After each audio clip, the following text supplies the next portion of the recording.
Tori Singer. I'm a reporter for MBAchic, and we are talking to beauty influencers because inflation is on everyone's mind and makeup prices are at an all-time high. US cosmetic prices rose in August by the most in almost 16 years as a return to office and social functions keeps that demand resilient.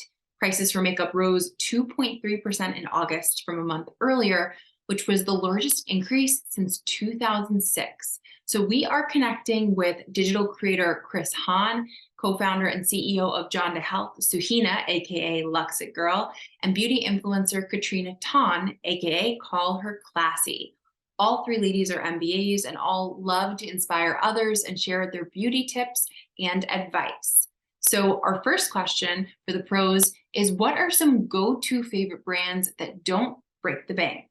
You definitely want to look into like drugstore brands, but you want to use the good ones. So for skincare, I would highly recommend Vichy products, which is a French drugstore brand. It's more on the elevated side. You get value in their products. For example, this 89 Mineral is their like hero product. And also I have a couple of serums, like they work really well and you don't have to break a bank for these products. And also for makeup, I would highly recommend, which is a clean brand I discovered during my pregnancy. This is Physicians Formula. I think it's a very popular brand already, and they are really known for their blush, bronzer products. It's like something between cream and powder, really comfortable to wear, and you can multitask with it. And also like this one is the liner. I've been using this one like almost every day. High performing, budget friendly, and it's really easy to use.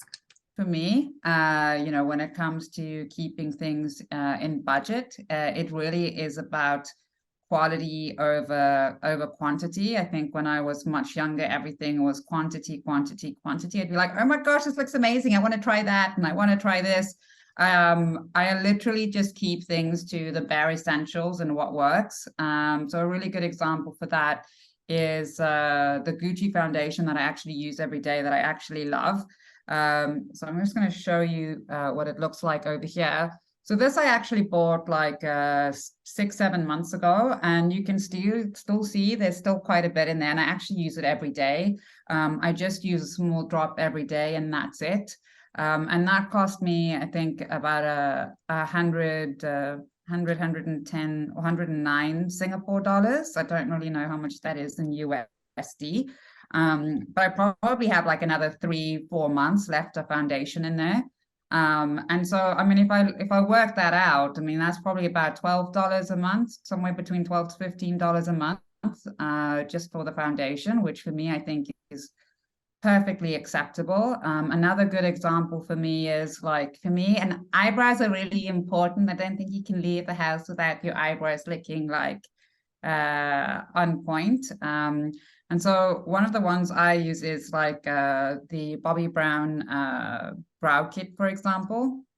And for that, for me, I mean, this has lasted me forever. I actually can't remember when I purchased it. I think maybe 1.5 years ago. How crazy is that? And purchased it about 1.5 years ago. And there's still a lot of it in there. And so that's great. It lasts me a really, really long time.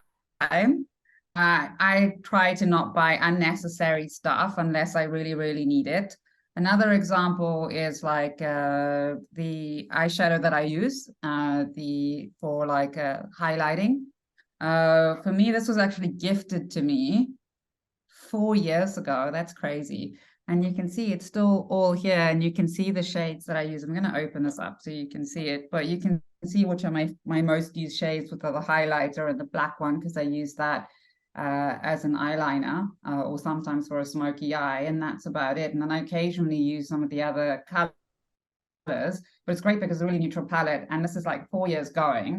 One brand that I love is Tower 28, and they have a multi-use balm. This is like, I mostly use it as blush, but this can be used on eyes, lips, and cheeks. And fun fact, the founder of Tower 28 got her MBA from USC Marshall.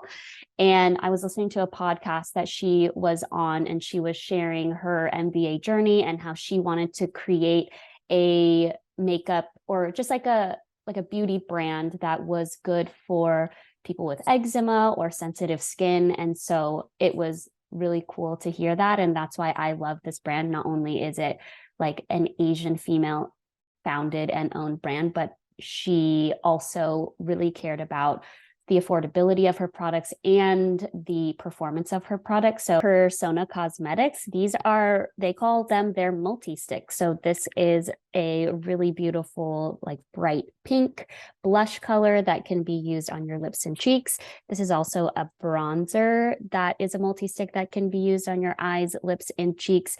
And I know that we're talking about like affordability. I think that the two brands I just shared, Tower 28 and Persona Cosmetics, are really high performing cream products that are more on the affordable side. I will admit that I don't always buy from the drugstore. So when it comes to products, I will buy them from like Sephora or brand websites themselves. And for those on a budget, can you share some of your top beauty tips or hacks? Yeah, of course. As I mentioned, you can multitask with some of the products. And I do have something that's fun. And for example, this set is from Trinity London. It's something that I recently tried and really loved. And they do have products that you can easily multitask. And there's so many different ways to use it. For example, this one is the Lippy, and it's called Lip Glow. And you can use it on your lips. I'm going to show you the color. And you can use it on your cheek, maybe add a little bit like the warmness to your eyeshadow as well. So this one can be multitasked easily. And also the one that you mentioned, the Physicians Formula bronzer, you can easily use it to do your contour, do your bronzing. And also sometimes you can just add a little bit dips around your lips to add, just dimensions, make it look fuller, and also your eyeshadow as well. So you can easily like multitask these products. And also I would say you can use your concealers, just to use concealer instead of like a full coverage foundation. And it's got so much to do with your inner eye, with your like blemishes and stuff. So just use very minimal products. You can actually skip your foundation for everyday, like a natural like work look or everyday look. It's comfortable and it's very manageable, I would say.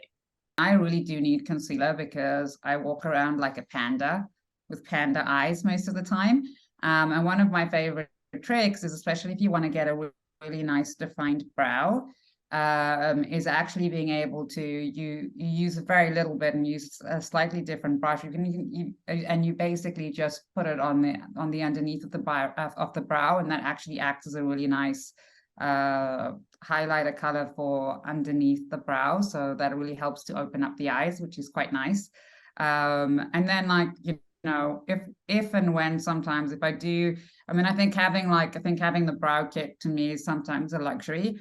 And so if you have a correct eyebrow brush, you can actually just get away with just normal eyeshadow, like a darker colored eyeshadow, which is what I do sometimes too. Eyes, lips, and cheeks products can all be used together. So I would say like before these multi-use products existed, you could use your lipstick as your lipstick and then put it on your cheeks as your blush and blend it out. And so I think that a lot of people still do that these days. And that would be like my biggest hack, is to find products that are multi-use or products that you already own that are multi-use products, because when you apply makeup, you obviously want it to be cohesive. Like you want your eyes and lips and cheeks to match. And so creating a monochromatic look by using the same products on all of these areas of your face is, one, good for a nice like cohesive look, but also can save money because you don't have to buy multiple products. We head into 2023 and resume more in-person events. What kind of trends are on the horizon? What should people look out for? Since pandemic, everything has been like more comfortable and more realistic. So I am actually not wearing full coverage makeup like at all. So sometimes I use foundation, but just like one layer, like sheer finish, something that you can still see the complexion, your own feature, instead of like overpowered by a lot of contour, a lot of liners or mascara, like fake lashes. I just totally skip that. So I think this no makeup trend will still like continue in next year. And we are spending more time and more effort on like self-care, wellness, and also skincare. And we do more skincare than makeup these days. So just take good care of yourself, take good care of the skin. Like the skin, when it's good, it's the best makeup already. I have no clue what the beauty trends are for 2023. To be honest, I've been using the exact same makeup routine for the longest time ever. And maybe that's just because I'm like in my 40s. I don't know. But I haven't really changed my style at all. It's still always exactly the same. And it's just it's eyeliner, blush, my lipstick, that's it, always the same. The one great thing about not keeping up with the trends for me personally, it also makes me not spend money unnecessarily. So that's also great. A natural makeup look is probably my preference. I am not a full face type of person, and I think that in a business setting, it's also important for you to look like yourself, I would say. So natural light to medium coverage makeup is probably what I personally would go for, whether that's a trend or not. I still think that you can definitely have fun with makeup, even if you work in a professional setting. I just think that making sure that you feel comfortable in your own skin is super important. And for those transitioning from fully remote roles to maybe hybrid positions or attending in-person events, especially with the holiday season here, some advice for looks to rock as we head into more in-person opportunities. I would say you can actually work with light makeup for events and parties these days.